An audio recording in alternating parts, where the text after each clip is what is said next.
మండలంలో వైఎస్ఆర్ కాంగ్రెస్ పార్టీకి చెందిన స్థానిక ప్రజాప్రతినిధులకు ఆత్మీయ వీడ్కోలు కార్యక్రమం నిర్వహించారు.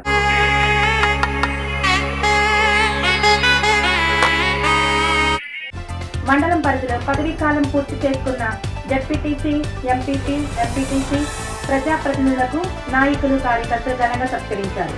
చెవిడిదిప్పల గ్రామంలో జరిగిన ఈ కార్యక్రమానికి వైఎస్ఆర్సీపీ మాజీ ఎమ్మెల్యే నాగులపల్లి ధనలక్ష్మి, రంపచోడవరం నియోజకవర్గ పరిశీలకుడు కర్రి పాపారాయుడు ముఖ్య అతిథులుగా హాజరయ్యారు.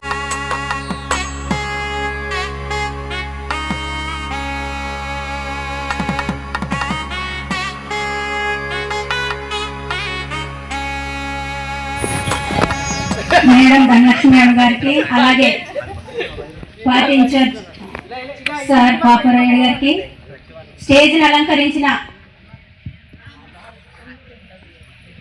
ఎంపీపీ గారు ఎంతో ప్రయాసంతో ఈ ప్రోగ్రాన్ని ఏర్పాటు చేసి సపోర్ట్ చేస్తూ ముందుకు నడిపిస్తున్న ఎంపీపీ గారికి, అలాగే గంగవరం మండలం నుండి ఇచ్చేసిన ఎంపీపీ గారికి, అన్ని మండలాల నుంచి వచ్చిన అధికారులకు, నా తోటి ఎంపీటీసీలకు, మాజీ సర్పంచ్లకు, సీనియర్ కార్యకర్తలకు, ఇక్కడికి వచ్చినటువంటి పార్టీ క్యాడర్, అలాగే పార్టీ కార్యకర్తలకు, వాలంటీర్ అందరికీ కూడా నా తెలియజేసుకుంటున్నానండి.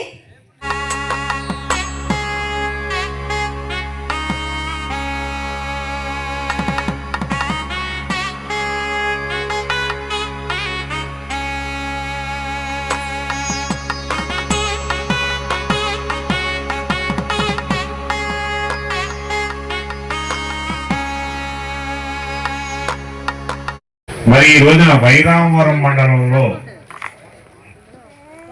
పదవీ విరమణ చేయబోతున్నటువంటి సోదరి మండలి సోదరులను వీరందరికీ, అలాగే వైరామవరం మండలంలో 134 గ్రామాల నుంచి విచ్చేసినటువంటి వైఎస్ఆర్ కాంగ్రెస్ పార్టీ కుటుంబ సభ్యులందరికీ కూడా నా నమస్కారాలు తెలియజేసుకుంటున్నాను.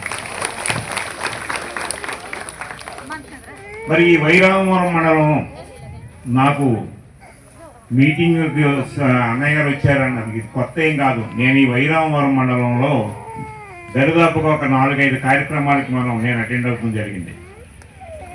మరి ఈ రోజున వైఎస్ఆర్ కాంగ్రెస్ పార్టీ నూతన ఉత్తేజంతో పొంగుతున్నటువంటి పార్టీగా, మీ అందరి యొక్క ఆదరాభిమానాలు చెరగొన్నటువంటి పార్టీగా, మరి రంపచోడవరం నియోజకవర్గం అంటేనే వైఎస్ఆర్ కాంగ్రెస్ పార్టీ. వైఎస్ఆర్ కాంగ్రెస్ పార్టీ అంటే రంపచోడవరం నియోజకవర్గం.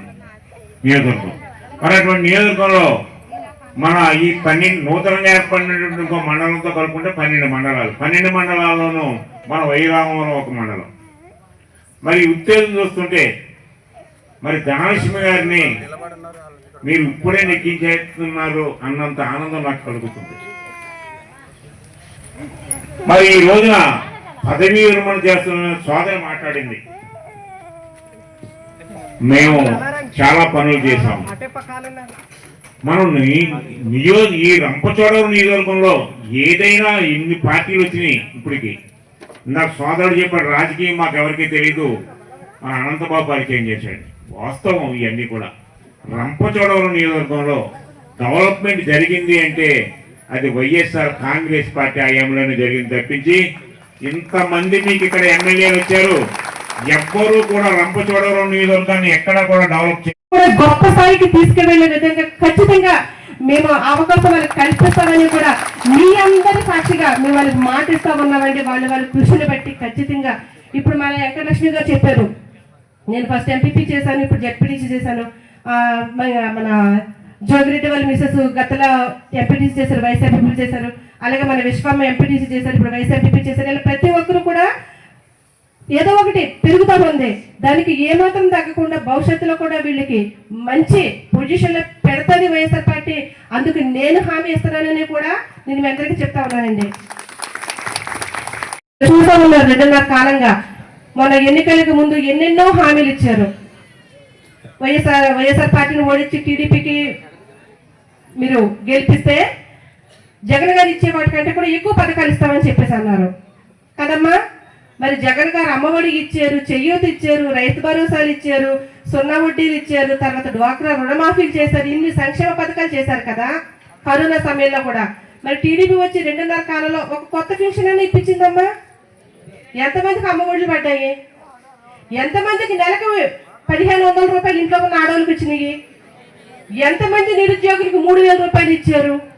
ఎంతమంది అక్క చెల్లెమ్మలకి నెలకి సంవత్సరానికి 3 గ్యాస్ బండ్లు అన్నారు కదా, ఎంతమంది అక్క చెల్లెమ్మలకి ఇచ్చారు?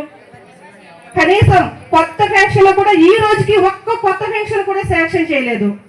అంటే మీరు ఒక్కసారి గుర్తించుకోండి, ప్రజలకు సేవ చేసే పార్టీ ఏ పార్టీ? ప్రజల్ని ఇబ్బంది పెట్టి ఎలక్షన్స్ టైంలో తప్పుడు హామీలు ఇచ్చి ప్రజల్ని మభ్యపెట్టి గెలిచిన తర్వాత నిర్దోష